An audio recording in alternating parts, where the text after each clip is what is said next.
Hiawatha First Nation, once known as Rice Lake Village, is located on the north shore of Rice Lake in the township of Otonabee, about 30 kilometers south of the city of Peterborough. This area has been part of Michisaaga territory since the late 1600s. In many First Nation communities, there are stories and experiences among Indigenous people of hate and racism. Regardless if it was subtle or blatant, the darkness that is ever present from the days of first contact between our ancestors and the settlers to even as recent as 2023 has remained as an obstacle. Olivia Jargonashos Hiawatha Minome Gaming Jonjaba Michisaagiig of Rice Lake. I'm Olivia Wilson. I'm Martin Clan from the Michisaagas of Rice Lake. I'm 14 in grade 9, and I live in my home community, Hiawatha First Nation. My name is Marley Williams. My background is Jamaican descent, and then I'm from Hiawatha First Nation. Niin Bosho, Mino Mishkiki Tishakash, Wapshashi Dodam, Hiawatha Tonchaba. My English name is Jill Stevens. I introduced myself in Anishinaabe-Moan. My Anishinaabe name is Good Medicine. I'm of the Martin Clan, and I'm from Hiawatha First Nation. I currently reside here in Hiawatha. I'm the Economic Development Officer for our community. My name is Elisa Johnson. My traditional name is Katawik Wamankwe. I come from Pamanishkodiang, which is Hiawatha First Nation, and I am Michisaaga Ojibwe and Irish. My mother was Irish, my father was Ojibwe. My name is Lori Carr. My community is Hiawatha First Nation, and I'm the chief of our community. What comes to mind when you hear the words hate or racism? It makes me sad to think about the people that have to go through it every day just because they're different and they just have to go through all that hate.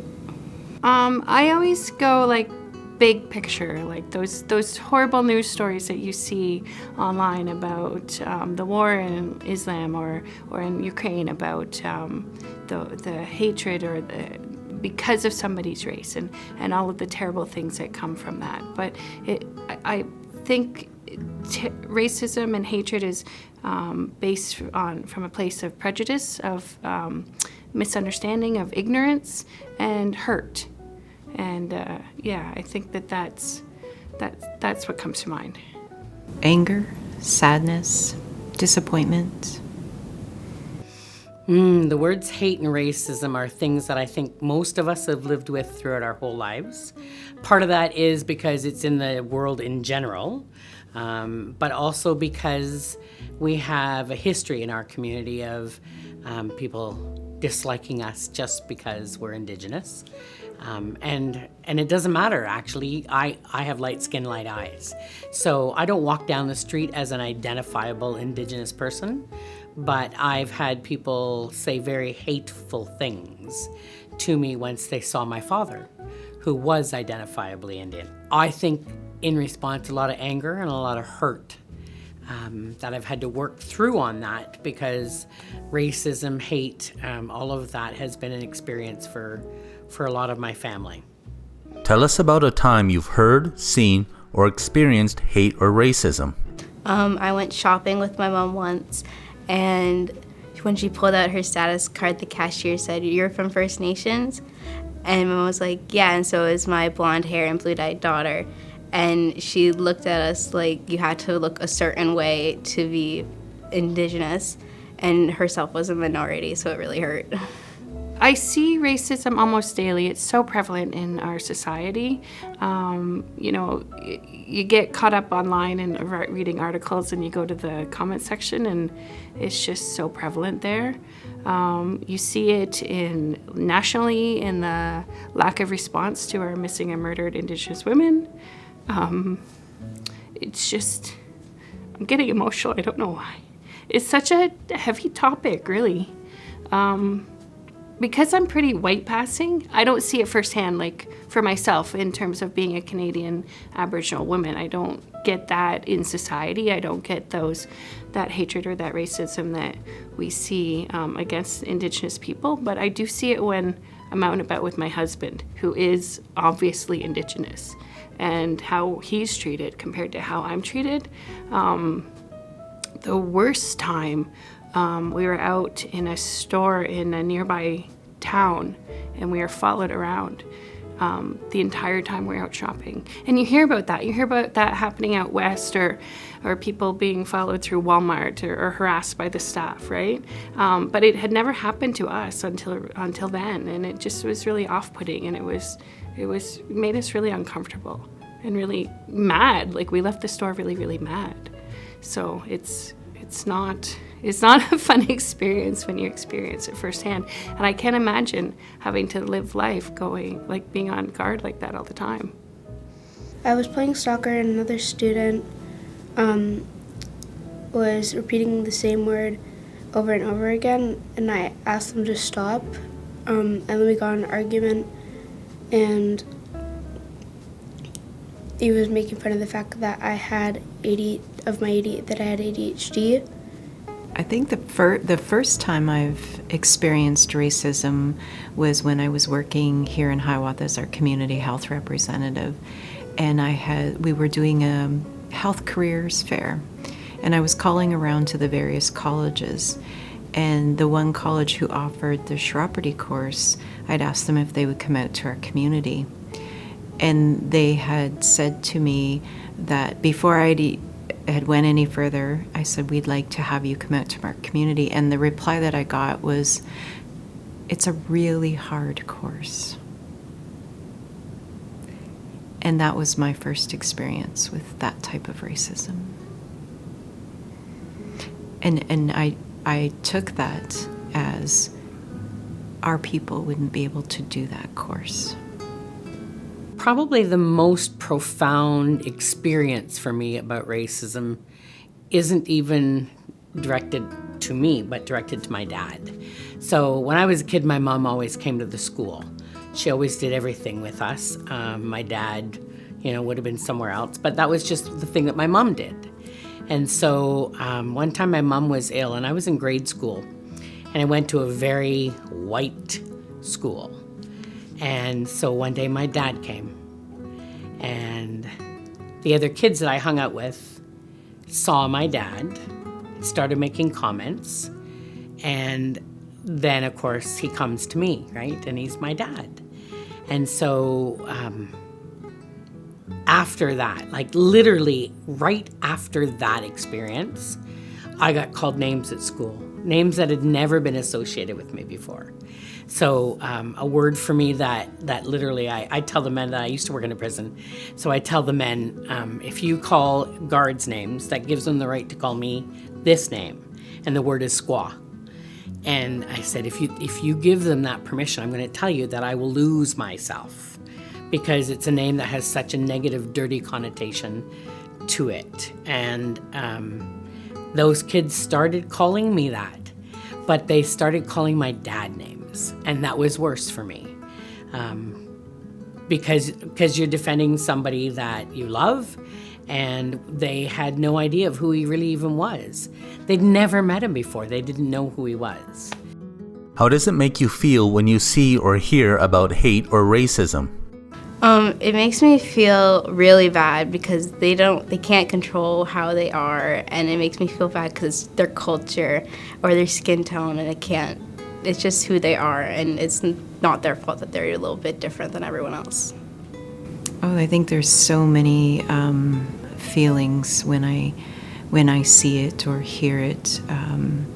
There's where you want to intervene, or you want to educate also your child, if it's your child, if it's towards someone that you're with, and you want to educate them, and especially if it's a little person and they don't understand. Our young people may not understand where this racism is coming from or why it's being directed at them, and so you have to help them to understand that it's not them, and that what those words that are being spoken is strictly from a person who is racist to or a lack of knowledge or understanding of what they're talking about. I think the first thing that comes to my mind is sadness.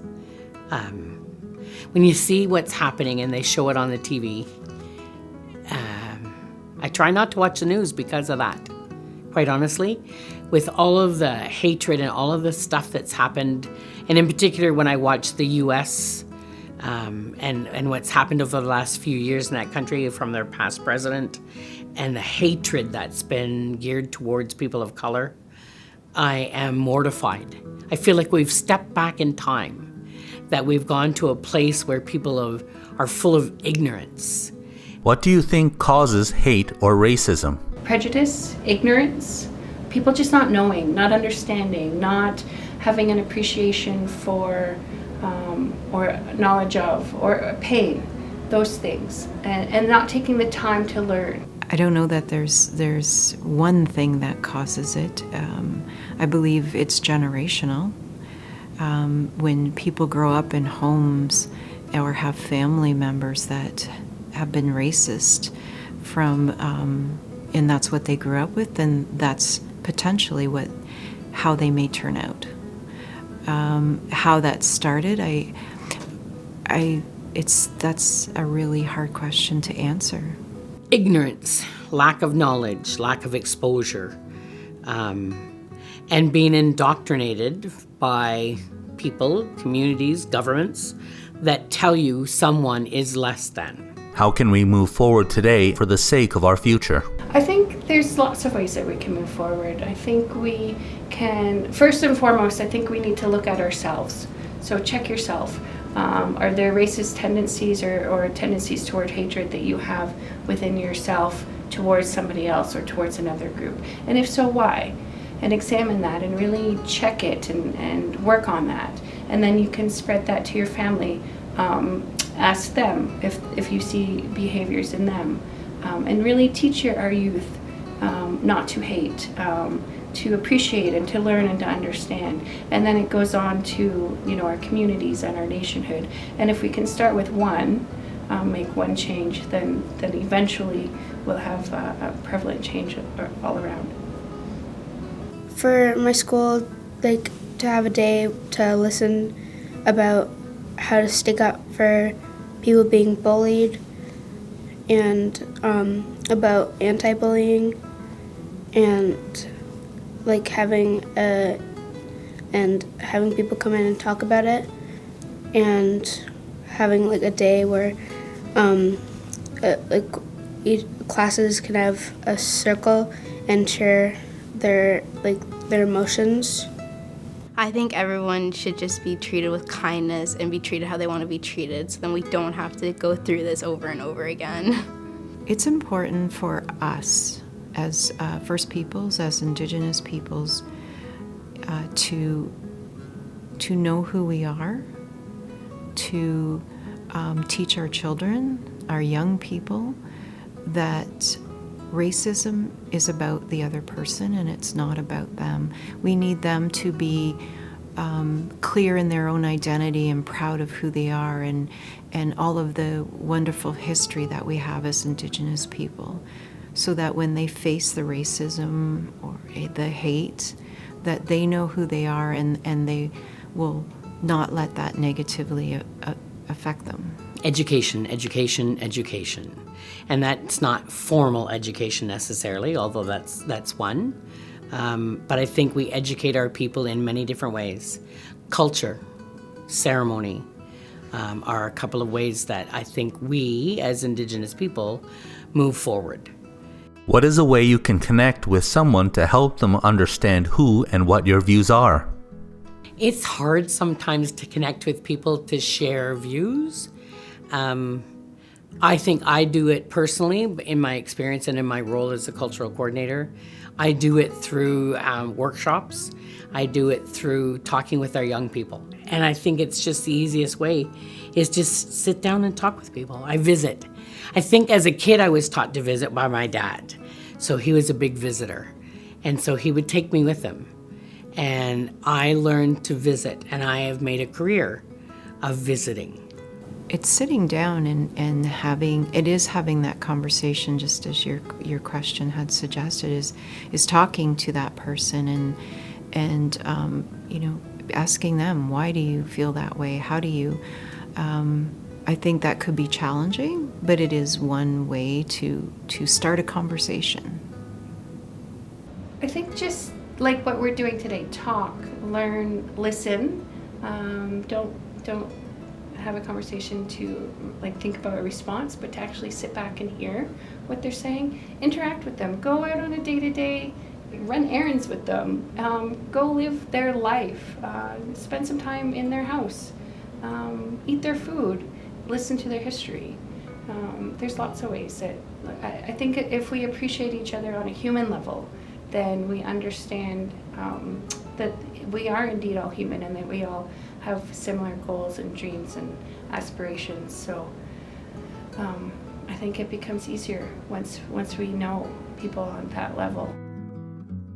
It is our hope that the stories and experiences shared here in this video can help bring understanding, awareness, and education to those who do not realize the kind of hate and racism that Indigenous people have gone through. In order to move forward and forge a new relationship between nations, we must let go of these negative views and work together.